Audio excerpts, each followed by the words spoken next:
A política monetária e fiscal precisam caminhar juntas. Que economês, hein? Eu te espero já já para explicar e descomplicar essas expressões econômicas.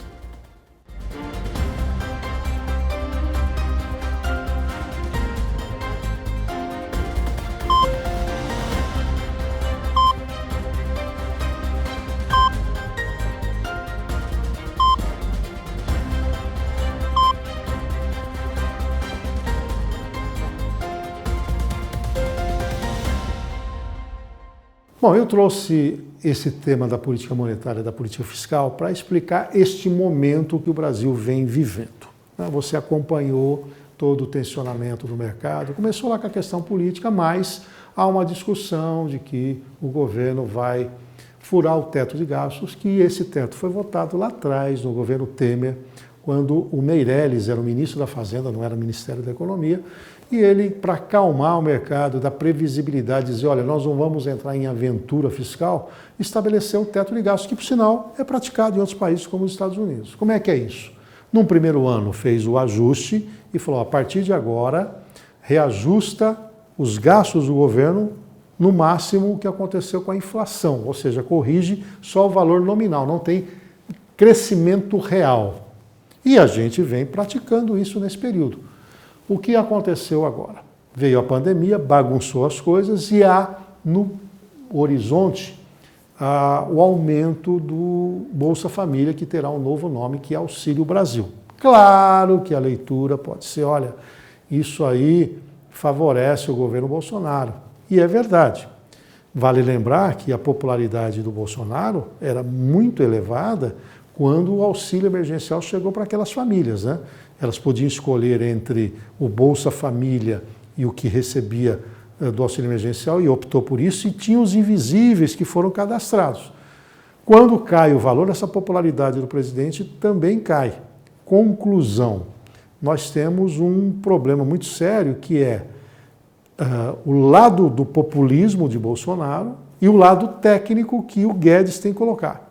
O governo federal foi incapaz de negociar com o Congresso um alívio no orçamento para contar o espaço, que é para ajudar agora os caminhoneiros, que é para esse auxílio emergencial. Por exemplo, a reforma administrativa não saiu no papel, não teve um esforço. E além disso, você poderia alocar os recursos. Por sinal, essa é a lógica do teto de gastos, negociar o que é prioridade para o país. Resumo da ópera. A política fiscal do governo Bolsonaro está sendo colocada em xeque. Há uma leitura, será que o liberal Paulo Guedes deixou de ser o Paulo Guedes raiz para virar um Paulo Guedes Nutella, cedendo à pressão? E aí é óbvio que quando isso acontece, há uma tensão refletida onde? Principalmente no câmbio. Se você juntar a questão inflacionária, a coisa fica pior. Então, qual é a reação que é dada? O Banco Central vem lá, vamos lá, tem inflação alta, porque está sendo contaminado pelo dólar, eu vou aumentar a taxa de juros. E aí começa o que a gente pode chamar de enxugar gelo. Por quê?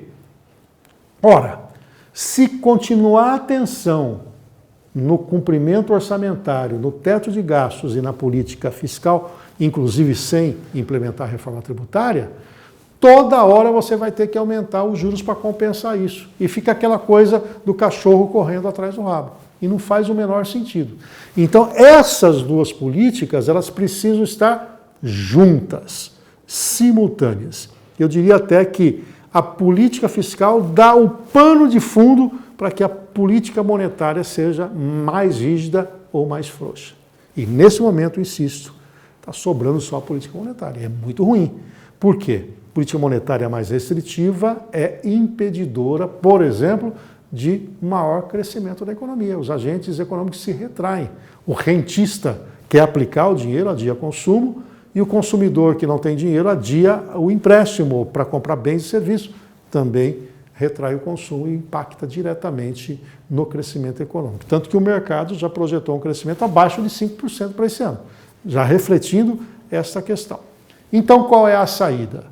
Primeiro, que o mercado possa entender que o Paulo Guedes continuará sendo raiz, ou seja, ele tem um compromisso técnico.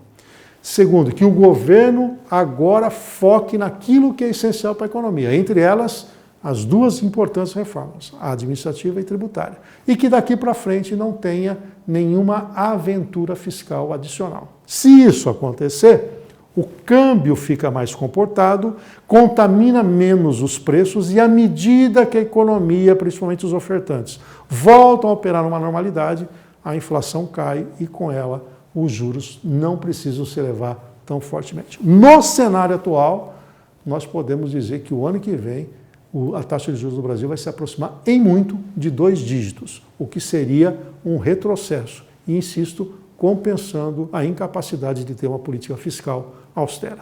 É muito ruim para todos nós e deterioram os fundamentos da nossa economia.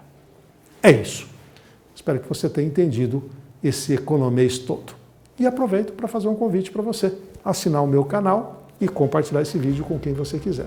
Além disso, eu trago soluções da Fundação Dom Cabral para você. Dá um pulinho no meu site, reinaldocafeu.com.br, tem uma série de vídeos trazendo essas soluções. Eu aguardo o seu contato.